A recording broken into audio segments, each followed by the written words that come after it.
BJP high command ಗಮನದಲ್ಲಿ ಸದ್ಯ ಇರೋದು ರಾಜ್ಯದಲ್ಲಿ ಬಹುಮತಗಳೊಂದಿಗೆ ಬಿಜೆಪಿಯನ್ನು ಅಧಿಕಾರಕ್ಕೆ ತರಬೇಕು ಒಂದು. ಮತ್ತೊಂದು, ಟಿಕೆಟ್ ಸಿಕ್ಕಿಲ್ಲ ಅಂತ ಬಿಜೆಪಿನ ಬಿಟ್ಟು ಬೇರೆ ಪಕ್ಷಕ್ಕೆ ಹೋಗಿದ್ದಾರಲ್ಲ ಪ್ರಮುಖರು, ಅವರುಗಳಿಗೆ ಖೆಡ್ಡ ತೋಡಬೇಕು. ಹಾಗಾಗಿ ಇದೀಗ ರಣತಂತ್ರವನ್ನ ಹೆಣಿತಾ ಇದ್ದಾರೆ. ಅಮಿತ್ ಶಾ ಅವರು ಬಂದಿದ್ದಾರೆ, ಮೋದಿ ಅವರು ಕೂಡ ಬರ್ತಾರೆ.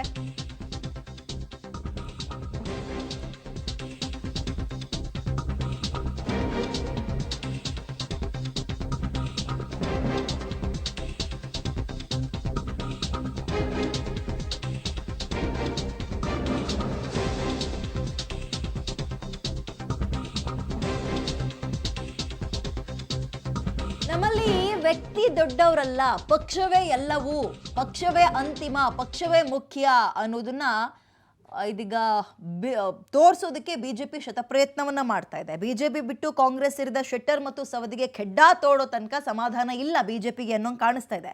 ವಲಸಿಗರನ್ನ ಸೋಲ್ಸೋಕೆ ಅಖಾಡಕ್ಕಿಳಿದಿದ್ದಾರೆ ಅಮಿತ್ ಶಾ. ಶೆಟ್ಟರ್ ಸವದಿ ಸ್ವಯಂಕೃತ ಅಪರಾಧದಿಂದ ಸೋಲ್ತಾರೆ, ಯಾರೇ ಪಕ್ಷ ಬಿಟ್ಟರು ಪಕ್ಷಕ್ಕೇನು ಇದು ನಷ್ಟ ಇಲ್ಲ, ಇನ್ನು ಮುಂದೆ ಅಸಲಿ ಆಟ ಶುರು ಅಂತ ಅಮಿತ್ ಶಾ ಅವರು ಹೇಳಿದ್ದಾರೆ. ಹಾಗಾದರೆ ಅವರು ಕೊಟ್ಟಿರೋ ಮೆಸೇಜ್ ಹಿಂದಿನ ಅಸಲಿಯತ್ತೇನು, ಯಾವ ರೀತಿಯಾಗಿ ಅಮಿತ್ ಶಾ ಅಂತೀವಿ, ಶೆಟ್ಟರ್ ಮತ್ತು ಸವದಿನ ಸೋಲ್ಸೋಕೆ ಖೆಡ್ಡ ತೋಡ್ತಾರೆ, ವರ್ಕೌಟ್ ಆಗುತ್ತಾ, ಲಿಂಗಾಯತರೆಲ್ಲರೂ ಬಿಜೆಪಿ ಪರವಾಗಿ ಸಲ ನಿಂತ್ಕೊಳ್ತಾರಾ, ನೋಡೋಣ. ಬಿಜೆಪಿ ವರಿಷ್ಠರ ಗುರಿ ಇರುವಂತಹದ್ದು ಒಂದೇ, ಪಕ್ಷಕ್ಕೆ ದ್ರೋಹ ಮಾಡಿ ಹೋದವರಿಗೆ ಬುದ್ಧಿ ಕಲಿಸಬೇಕು ಅಂತ. ಹಾಗಾಗಿಯೇ ಪದೇ ಪದೇ ಹುಬ್ಬಳ್ಳಿಗೆ ಭೇಟಿ ಕೊಡ್ತಾ ಇದ್ದಾರೆ ಬಿಜೆಪಿಯ ವರಿಷ್ಠರು. ಜೆ.ಪಿ. ನಡ್ಡಾ ನಂತರ ಅಮಿತ್ ಶಾ ನಿನ್ನೆ ಭೇಟಿ ಕೊಟ್ಟಿದ್ದಾರೆ. ಸವದಿ ಶೆಟ್ಟರ್ಗೆ ಟಿಕೆಟ್ ಕೊಡದ ಬಗ್ಗೆ ಅಮಿತ್ ಶಾ ಸಮರ್ಥನೆಯನ್ನು ಮಾಡಿದ್ದಾರೆ. ಪ್ರೆಸ್ ಮೀಟ್ ಅನ್ನು ಮಾಡಿ ಪಕ್ಷವೇ ದೊಡ್ಡದು, ಪಕ್ಷವೇ ಮುಖ್ಯ ಅಂಥೇಳಿ ಕಾರ್ಯಕರ್ತರಿಗೆ ಸಂದೇಶವನ್ನು ಪಾಸ್ ಮಾಡಿದ್ದಾರೆ ಚಾಣಕ್ಯ. ಸವದಿ ಶೆಟ್ಟರ್ ತೊರೆದ ಕಾರಣ ಪಕ್ಷಕ್ಕೆ ನಷ್ಟವಾಗಲ್ಲ ಅಂಥೇಳಿ ಅಮಿತ್ ಶಾ ಪ್ಯಾಚ್ ವರ್ಕ್ ಮಾಡುವಂತಹ ಕೆಲಸವನ್ನು ಮಾಡಿದ್ದಾರೆ. ಕಾರ್ಯಕರ್ತರೇ ಪಕ್ಷಕ್ಕೆ ಆಸ್ತಿ ಅಂಥೇಳಿ ಉತ್ಸಾಹ ತುಂಬುವಂತಹ ಕೆಲಸವನ್ನು ಅಮಿತ್ ಶಾ ಮಾಡಿದ್ದಾರೆ. ಪಕ್ಷ ಬಿಟ್ಟವರೆಲ್ಲ ಸೋಲಿಸಿ ಅಂಥೇಳಿ ಖಡಕ್ ಸಂದೇಶವನ್ನು ರವಾನಿಸಿದ್ದಾರೆ ಅಮಿತ್ ಶಾ. ಅಲ್ಲಿಗೆ ಒಂದಂತೂ ಸ್ಪಷ್ಟವಾಗ್ತಾ ಇದೆ, ಬಿಜೆಪಿ ಆ ಎರಡು ಕ್ಷೇತ್ರಗಳಲ್ಲಿ ಬಿಜೆಪಿಗೆ ದ್ರೋಹ ಮಾಡಿ ಹೋದಂತಹ ಇಬ್ಬರಿಗೆ ಬುದ್ಧಿ ಕಲಿಸಬೇಕು ಅಂಥೇಳಿ ಶತಪ್ರಯತ್ನವನ್ನು ಪಡ್ತಾ ಇದೆ. ಯಾವಾಗ ಜಗದೀಶ್ ಶೆಟ್ಟರ್ ಅವರು ಕಾಂಗ್ರೆಸ್ ಸೇರ್ಪಡೆಯಾದರೂ ತತ್ಕ್ಷಣಕ್ಕೆ ತುರ್ತು ಸುದ್ದಿಗೋಷ್ಠಿಯನ್ನು ಬಿ ಎಸ್ ಯಡಿಯೂರಪ್ಪನವರು ಮಾಡ್ತಾರೆ. ಅವರು ಕಾಂಗ್ರೆಸ್ಗೆ ಹೋಗಿರೋದ್ರಿಂದ ಬಿಜೆಪಿಗೆ ನಷ್ಟ ಆಗಲ್ಲ ಅಂತ ಹೇಳಿಕೆ ಕೊಡ್ತಾರೆ. ಅದಾಗಿ ಒಂದು ವಾರಕ್ಕೆ ಜೆ.ಪಿ. ನಡ್ಡಾ ಬಿಜೆಪಿಯ ರಾಷ್ಟ್ರೀಯ ಅಧ್ಯಕ್ಷರು ಹುಬ್ಬಳ್ಳಿಗೆ ಹೋಗ್ತಾರೆ. ಅಲ್ಲಿ ಹಲವರನ್ನ ಭೇಟಿ ಆಗ್ತಾರೆ, ಮಹತ್ವದ ಸಭೆಯನ್ನು ನಡೆಸ್ತಾರೆ. ಅದಾಗಿ 3 ದಿನಕ್ಕೆ ಈಗ ಅಮಿತ್ ಶಾ ಅವರು ಹುಬ್ಬಳ್ಳಿಗೆ ಹೋಗಿರುವಂತಹದ್ದು. ಹುಬ್ಬಳ್ಳಿಯಲ್ಲಿ ನಿನ್ನೆ ಪ್ರೆಸ್ ಮೀಟನ್ನು ಮಾಡ್ತಾರೆ. ಪ್ರೆಸ್ ಮೀಟನ್ನು ಮಾಡುವ ಮೂಲಕ ಜಗದೀಶ್ ಶೆಟ್ಟರ್ಗೆ ಟಕ್ಕರ್ ಕೊಡುವ, ಪಕ್ಷದ ವಿರುದ್ಧ ಬಂಡಾಯ ಸಾರಿರುವಂತಹ ಇಬ್ಬರಿಗೂ ಕೂಡ ಬಿಸಿ ಮುಟ್ಟಿಸಲಿಕ್ಕೆ ಕರೆಯನ್ನು ಕೊಟ್ಟಿದ್ದಾರೆ. कोई लॉस नहीं होना है, जगदीश शेट्टर स्वयं चुनाव हारेंगे। हुबरी ने हमेशा भारतीय जनता पार्टी को वोट दिया है, हुबरी ने किसी व्यक्ति को नहीं दिया है। भाई कांग्रेस पार्टी ने लिंगायतों के लिए क्या किया? इतने इतिहास में 2 ही मुख्यमंत्री बनाए, दोनों को अपमानित कर निकाल दिया। कांग्रेस को तो ये बोलने का अधिकार ही नहीं। और भारतीय जनता पार्टी ने हमेशा सभी जातियों का सम्मान करने का और समाहित कर सबको साथ रखने का प्रयास किया है। कोई लॉस नहीं होना है, जगदीश शेट्टर स्वयं चुनाव हारेंगे। हुबरी ने हमेशा भारतीय जनता पार्टी को वोट दिया है, हुबरी ने किसी व्यक्ति को नहीं दिया है। भाई कांग्रेस पार्टी ने लिंगायतों के लिए क्या किया? इतने इतिहास में 2 ही मुख्यमंत्री बनाए, दोनों को अपमानित कर निकाल दिया। कांग्रेस को तो ये बोलने का अधिकार ही नहीं।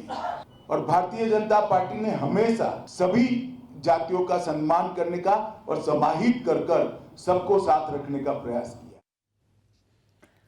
ಅಮಿತ್ ಶಾ ಅವರ ಹೇಳಿಕೆಯನ್ನು ನಾವು ಗಮನಿಸ್ತಾ ಇದ್ದೇವೆ. ಅಲ್ಲಿಗೆ ಒಂದಂತೂ ಸ್ಪಷ್ಟವಾಗ್ತಾ ಇದೆ, ಸವದಿ ಮತ್ತು ಶೆಟ್ಟರ್ ಏನು ಕಾಂಗ್ರೆಸ್ಗೆ ಹೋಗಿದ್ದಾರೆ, ಅದರಿಂದ ಏನು ಬಿಜೆಪಿಗೆ ದೊಡ್ಡ ಹೊಡೆತ ಕೊಡುವಂತಹ ಕೆಲಸ ಆಗಲ್ಲ. ಎಟ್ ದ ಸೇಮ್ ಟೈಮ್ ಪಕ್ಷಕ್ಕೆ ದ್ರೋಹ ಮಾಡಿದಂತಹ ಅವರಿಗೆ ಬುದ್ಧಿಯನ್ನು ಕಲಿಸಬೇಕು ಅನ್ನುವಂತಹ ಮಾತುಗಳನ್ನು ಅಮಿತ್ ಶಾ ಅವರು ಮಾಡಿರುವಂತಹದ್ದು. ಮತ್ತಷ್ಟು ಡೀಟೇಲ್ಸನ್ನು ಕೊಡ್ತಾರೆ ನಮ್ಮ ಪ್ರತಿನಿಧಿ ಮಸೂದ್, ದೂರವಾಣಿ ಸಂಪರ್ಕದಲ್ಲಿ ಜಾಯ್ನ್ ಆಗಿದ್ದಾರೆ. ಮಸೂದ್, ಜೆ.ಪಿ. ನಡ್ಡಾ ಅವರು ಹುಬ್ಬಳ್ಳಿಗೆ ಬರ್ತಾರೆ, ಸವದಿ ಮತ್ತು ಶೆಟ್ಟರ್ ವಿರುದ್ಧ ಗುಡುಕ್ತಾರೆ. ಅಮಿತ್ ಶಾ ಅವರು ನಿನ್ನೆ ಅದೇ ಕೆಲಸವನ್ನೇ ಮಾಡಿದ್ದಾರೆ. ಇಲ್ಲಿ ಕಾಂಗ್ರೆಸ್ ಟಾರ್ಗೆಟ್ ಅನ್ನೋದಕ್ಕಿಂತ ಈ ಇಬ್ಬರನ್ನ ಟಾರ್ಗೆಟ್ ಮಾಡಿದೆಯಾ ಬಿಜೆಪಿಯ ವರಿಷ್ಠರು ಅಂತ? ಪ್ರೇಮ್, ಖಂಡಿತವಾಗಿಯೂ ಕೂಡ ಹೈಕಮಾಂಡ್ ನಾಯಕರು ಮತ್ತೆ ರಾಜ್ಯ ನಾಯಕರು ಎರಡೂ ಕಡೆಯಿಂದಲೂ ಕೂಡ ಸೇರ್ಕೊಂಡು ಈಗ ಲಕ್ಷ್ಮಣ್ ಸವದಿ ಮತ್ತೆ ಜಗದೀಶ್ ಶೆಟ್ಟರ್ ಅವ್ರನ್ನ ಸೋಲಿಸೋದಕ್ಕೆ ಪಣ ತೊಟ್ಟಿರುವಂತದ್ದು. ಅವರಿಬ್ಬರಿಗೂ ಕೂಡ ಯಾಕೆಂದ್ರೆ ಪಕ್ಷ ಬಿಟ್ಟು ಹೋಗಿದ್ದಾರೆ, ಜೊತೆಗೆ ಕಾಂಗ್ರೆಸ್ ಸೇರ್ಪಡೆ ಆಗಿದ್ದಾರೆ. ಇದು ಬಿಜೆಪಿ ನಾಯಕರಿಗೆ ಸಹಿಸೋಕಾಗ್ತಾ ಇಲ್ಲ. ಹಾಗಾಗಿ ಇಬ್ಬರನ್ನು ಕೂಡ ಸೋಲಿಸಬೇಕು, ಪಾಠ ಕಲಿಸಬೇಕು ಅನ್ನುವಂತ ತೀರ್ಮಾನ ಮಾಡಿರುವಂತದ್ದು. ನಿನ್ನೆ ಅಮಿತ್ ಶಾ ಅವರು ಕೂಡ ಹುಬ್ಬಳ್ಳಿನಲ್ಲಿ ಇದೇ ಧಾಟಿಯಲ್ಲಿ ಮಾತನಾಡಿದ್ದಾರೆ. ಅವರಿಬ್ರು ಕೂಡ ಪಕ್ಷ ಬಿಟ್ಟು ದ್ರೋಹ ಮಾಡಿರುವಂತದ್ದು, ಅವ್ರನ್ನ ಪಾಠ ಕಲಿಸಬೇಕು, ಜೊತೆಗೆ ಅವ್ರು ಸೋಲ್ತಾರೆ ಅನ್ನುವಂತ ಭವಿಷ್ಯವನ್ನು ಕೂಡ ಅಮಿತ್ ಶಾ ಅವರು ನುಡಿದಿರುವಂತದ್ದು. ನಿನ್ನೆ ಅಮಿತ್ ಶಾ ಅವರು ಲಕ್ಷ್ಮಣ್ ಸವದಿ ಆಗ್ಲಿ ಅಥವಾ ಜಗದೀಶ್ ಶೆಟ್ಟರ್ ಅವರಾಗ್ಲಿ ಅವ್ರ ಬಗ್ಗೆ ಏನೇ ಮಾತಾಡಿದ್ರು ಕೂಡ ಅದೆಲ್ಲವೂ ಕೂಡ ಒಂದ್ ರೀತಿಯ ಸಂದೇಶಗಳೇ. ಯಾರಿಗೆ? ಪಕ್ಷದ ಪ್ರಮುಖರಿಗೆ, ಪಕ್ಷದ ಆಯಾಯ ಜಿಲ್ಲೆಗಳ ಕಾರ್ಯಕರ್ತರಿಗೆ, ಮುಖಂಡರಿಗೆ ಎಲ್ಲರಿಗೂ ಕೂಡ ಒಂದು ಸಂದೇಶ. ಅವರಿಬ್ಬರನ್ನು ಕೂಡ ಸೋಲಿಸಿ ಒಗ್ಗಟ್ಟಾಗಿ ಅನ್ನುವಂತಹ ಒಂದು ಸಂದೇಶವನ್ನ ಅಮಿತ್ ಶಾ ಅವರು ರವಾನೆ ಮಾಡಿರುವಂತದ್ದು.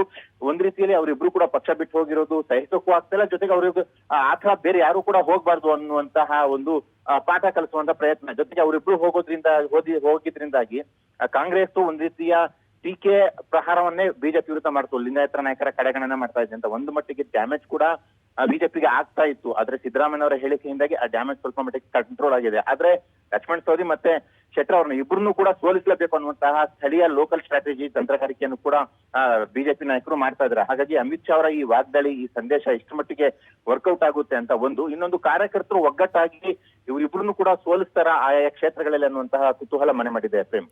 ಓಕೆ, ಥ್ಯಾಂಕ್ ಯು ಮಸೂದ್ ತಮ್ಮೆಲ್ಲ ಮಾಹಿತಿಗಾಗಿ.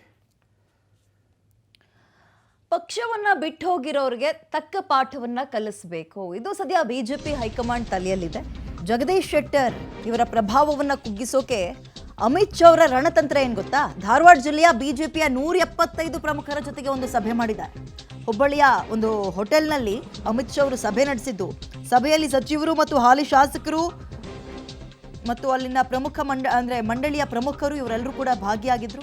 ಹಾಲಿ ಮತ್ತು ಮಾಜಿ ಪಂಚಾಯತ್ ಪಾಲಿಕೆ ಸದಸ್ಯರು ಕೂಡ ಭಾಗಿಯಾಗಿದ್ರು. ಗದಗ, ಹಾವೇರಿ, ಧಾರವಾಡ ವ್ಯಾಪ್ತಿಯ ಪ್ರಮುಖರೊಂದಿಗೆ ಸಭೆ ಮಾಡಿದ್ದಾರೆ. ಸುಮಾರು 175 ಜನರನ್ನ ಸೇರಿಸಿ ಈ ಒಂದು ಸಭೆ ಮಾಡಿದ್ದಾರೆ. ಈ ಸಭೆಯ ಪ್ರಮುಖ ಉದ್ದೇಶ ಟಿಕೆಟ್ ಕೊಟ್ಟಿಲ್ಲ ಅನ್ನೋ ಒಂದು ಕಾರಣಕ್ಕೆ ಶೆಟ್ಟರ್ ಪಕ್ಷವನ್ನ ಬಿಟ್ಟು ಹೋಗಿದಾರಲ್ವಾ, ಜೊತೆಗೆ ಪಕ್ಷವನ್ನ ಶೆಟ್ಟರ್ ಅವ್ರು ಮಾತ್ರ ಬಿಟ್ಟು ಹೋಗಿದ್ದಾರೆ ಅಥವಾ ಅವ್ರ ಜೊತೆಗೆ ಅವರ ಬೆಂಬಲಿಗರು ಅಥವಾ ಬಿಜೆಪಿ ಕಾರ್ಯಕರ್ತರು ಬಿಟ್ಟು ಹೋಗಿದ್ದಾರೆ ಅನ್ನೋದ್ರ ಬಗ್ಗೆ ಒಂದು ಮಾಹಿತಿನ ತಿಳ್ಕೊಬೇಕಿತ್ತು. ಅವ್ರನ್ನ ಮಣಿಸೋದು ಹೇಗೆ, ಕಾಂಗ್ರೆಸ್ನಲ್ಲಿ ಅವ್ರಿಗೆ ಖೆಡ್ಡಾ ತೋಡೋದು ಹೇಗೆ, ಕಾಂಗ್ರೆಸ್ಗೆ ಏನು ಹೋಗಿದ್ದಾರೆ, ಇದೆಲ್ಲದ್ರ ಬಗ್ಗೆ ತಂತ್ರಗಾರಿಕೆಗಳನ್ನ ಮಾಡಿರ್ತಾರೆ. ಲೋಕಲ್ ಮಟ್ಟದಲ್ಲಿಯೇ ಮಾಡ್ತಾ ಇದ್ದಾರಂತೆ. ಅಂದ್ರೆ ಹೇಗೆ, ಏನು, ಎತ್ತ ಕಾರ್ಯಕರ್ತರು ಯಾರು ಪರವಾಗಿದ್ದಾರೆ, ಜನರ ಒಂದು ಪಲ್ಸ್ ರೇಟ್ ಏನು, ಇದೆಲ್ಲದ್ರ ಬಗ್ಗೆ ತಿಳ್ಕೊಳ್ಳೋ ಒಂದು ಪ್ರಯತ್ನವನ್ನ ಆ ಸಭೆಯಲ್ಲಿ ಮಾಡಿದ್ದಾರೆ ಅಮಿತ್ ಶಾ ಅಂತ ಹೇಳಲಾಗ್ತಾ ಇದೆ. ಹೆಚ್ಚಿನ ಡೀಟೇಲ್ಸ್ ನಮ್ಮ ಪ್ರತಿನಿಧಿ ಸುನೀಲ್ ನೀಡ್ತಾರೆ, ಹುಬ್ಬಳ್ಳಿ ಪ್ರತಿನಿಧಿ. Good morning Sunil. ಇದೀಗ ಪಕ್ಷ ಬಿಟ್ಟು ಹೋಗಿರೋರಿಗೆ ತಕ್ಕ ಪಾಠವನ್ನ ಕಲಿಸಲೇಬೇಕು ಅನ್ನೋ ಜಿದ್ದಿಗೆ ಬಿಜೆಪಿ ಹೈಕಮಾಂಡ್ ನಿಂತಿದೆ. ಆ ಹಿನ್ನೆಲೆಯಲ್ಲಿ ಪ್ರಯತ್ನಗಳೇ ಹೇಗೆ ಸಾಗ್ತಾ ಇದೆ, ಮತ್ತೆ ನಿನ್ನೆ ನಡೆದ ಮೀಟಿಂಗ್ನ ಹೈಲೈಟ್ಸ್ ಏನು ಸುನೀಲ್? ವಿದ್ಯಾ, ನಿಜಕ್ಕೂ ಕೂಡ ಅಮಿತ್ ಶಾ ಅವರು ನಿನ್ನೆ ಏನು ಕಿತ್ತೂರು ಕರ್ನಾಟಕದಲ್ಲಿ ಈ ಬಾರಿಯ ಒಂದು ಪ್ರಬಲವಾಗಿ ಲಕ್ಷ್ಮಣ್ ಸವದಿ ಅವರು ಮತ್ತು ಜಗದೀಶ್ ಶೆಟ್ಟರ್ನ ಕಟ್ಟಿ ಹಾಕ್ಬೇಕನ್ನೋ ನಿಟ್ಟಿನಲ್ಲಿ ಸಭೆ ಮೇಲೆ ಸಭೆ ನಡೆಸಿದ್ರು. ಹಾವೇರಿ, ಗದಗ ಮತ್ತು ಧಾರವಾಡ ಜಿಲ್ಲೆಯ ಎಲ್ಲಾ ಒಂದು ಚುನಾಯಿತ ಪ್ರತಿನಿಧಿಗಳು, ಅದರಲ್ಲೂ ಕೂಡ ಬಿಜೆಪಿಯಲ್ಲಿ ಯಾರೆಲ್ಲ ಪ್ರಮುಖ ಸ್ಥಾನದಲ್ಲಿದ್ದಾರೋ, ಯಾರೆಲ್ಲ ಶೆಟ್ಟರ್ ಅವರಿಗೆ ಮತ್ತು ಸವದಿ ಅವರಿಗೆ ಬೆಂಬಲವನ್ನು ಕೊಟ್ಟಿದ್ರು, ಅವರೆಲ್ಲರನ್ನು ಕೂಡ ಕರೆದು ಮಾತನಾಡಿದ್ದಾರೆ. ಇದು ನಮಗೆ ವ್ಯಕ್ತಿಗಿಂತ ಪಕ್ಷ ಮುಖ್ಯ, ಹೀಗಾಗಿ ನೀವು ಪಕ್ಷಕ್ಕೆ ಸಪೋರ್ಟ್ ಮಾಡ್ಬೇಕು, ಇದು ಬದಲಾವಣೆ ಸಮಯ, ಹೀಗಾಗಿ ಯಾರು ಕೂಡ ಅವರನ್ನ ಬೆಂಬಲಿಸಬೇಕನ್ನೋ ಸಂದೇಶವನ್ನ ನೀಡಿದ್ದಾರೆ. ಇದರ ಜೊತೆಗೆ ಈಗೇನು ಶೆಟ್ಟರ್ ಅವರು ಒಂದು ಅಸ್ತ್ರವನ್ನು ಪ್ರಯೋಗಿಸಿದ್ರು, ಲಿಂಗಾಯತರಿಗೆ ಅನ್ಯಾಯ ಅನ್ನೋದು, ಅದನ್ನು ಕೂಡ ಅವರಿಗೆ ಮನವರಿಕೆ ಮಾಡಿರುವಂತದ್ದು. ಲಿಂಗಾಯತರಿಗೆ ಯಾವುದೇ ರೀತಿ ಅನ್ಯಾಯ ಮಾಡಿಲ್ಲ, ನಾವು ಲಿಂಗಾಯತರಿಗೆ, ಅದರಲ್ಲೂ ಕೂಡ ಲಿಂಗಾಯತ ಯುವಕರನ್ನ ಬೆಳೆಸುವ ನಿಟ್ಟಿನಲ್ಲಿ ನಾವು ಈ ನಿರ್ಣಯಗಳನ್ನು ತೆಗೆದುಕೊಳ್ಳಬೇಕನ್ನೋ ಒಂದು ನಿರ್ಧಾರಕ್ಕೆ ಬಂದಿದ್ದೀವಿ. ನೀವು ಎಲ್ಲರೂ ಬೆಂಬಲಿಸಬೇಕು.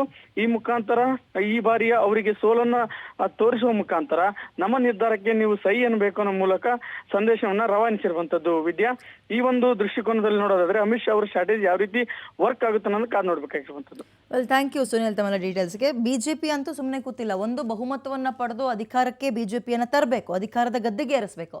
ಅಟ್ ದ ಸೇಮ್ ಟೈಮ್ ಟಿಕೆಟ್ಗೋಸ್ಕರ ಪಕ್ಷ ಬಿಟ್ಟು ಹೋದ್ರಲ್ಲ, ಇವ್ರುಗಳನ್ನ ಪಕ್ಷದ್ರೋಹಿಗಳು ಅಂತ ಬಿಂಬಿಸೋದ್ರ ಮುಖಾಂತರ ಅವ್ರಿಗೆ ತಕ್ಕ ಶಾಸ್ತಿಯನ್ನ ಕಲಿಸಬೇಕು. ಮತ್ತೆ ಇದೇ ಚಾಳಿಯನ್ನ ಉಳಿದವರು ಅನುಸರಿಸಬಾರ್ದು. ಈ ನಿಟ್ಟಿನಲ್ಲಿ ಏನು ಪ್ರಯೋಗಗಳನ್ನು ಮಾಡಬೇಕು ಅದೆಲ್ಲವನ್ನ ಮಾಡ್ತಾ ಇದೆ. ಅಲ್ಲಿ ಬೂತ್ ಮಟ್ಟದ ಕಾರ್ಯಕರ್ತರನ್ನೂ ಸೇರಿಸಿ ಸಭೆ ಮಾಡೋಕೆ ಮುಂದಿನ ದಿನಗಳಲ್ಲೂ ಬಹುಶಃ ತಯಾರಿಗಳು ನಡೀಬೋದು. ಈಗ ಎಲ್ಲರನ್ನ ಒಂದು ಈ ಮಂಡಳಿಯ ಪ್ರಮುಖರಾಗಿರ್ಬೋದು ಮತ್ತು ಸಚಿವರುಗಳು ಇವರೆಲ್ಲರನ್ನೂ ಸೇರಿಸಿ ಒಂದು ಸಭೆ ಮಾಡಿ ಏನು ಮಾಡ್ಬೋದು ಮುಂದಕ್ಕೆ ಶೆಟ್ಟರ್ ಅವ್ರನ್ನ ಸೋಲ್ಸೋಕೆ, ಈ ಬಗ್ಗೆ ಚರ್ಚೆಗಳು ತೀವ್ರವಾಗಿ ನಡೀತಾ ಇದೆ. कोई लॉस नहीं होना है, जगदीश शेट्टर स्वयं चुनाव हारेंगे। हुबरी ने हमेशा भारतीय जनता पार्टी को वोट दिया है, हुबरी ने किसी व्यक्ति को नहीं दिया है। भाई कांग्रेस पार्टी ने लिंगायतों के लिए क्या किया? इतने इतिहास में 2 ही मुख्यमंत्री बनाए, दोनों को अपमानित कर निकाल दिया। कांग्रेस को तो ये बोलने का अधिकार ही नहीं। और भारतीय जनता पार्टी ने हमेशा सभी जातियों का सम्मान करने का और समाहित कर सबको साथ रखने का प्रयास किया है। कोई लॉस नहीं होना है। जगदीश शेट्टर स्वयं चुनाव हारेंगे।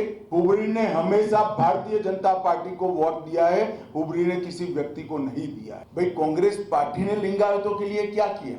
इतने इतिहास में 2 ही मुख्यमंत्री बनाए, दोनों को अपमानित कर निकाल दिया। कांग्रेस को तो ये बोलने का अधिकार ही नहीं।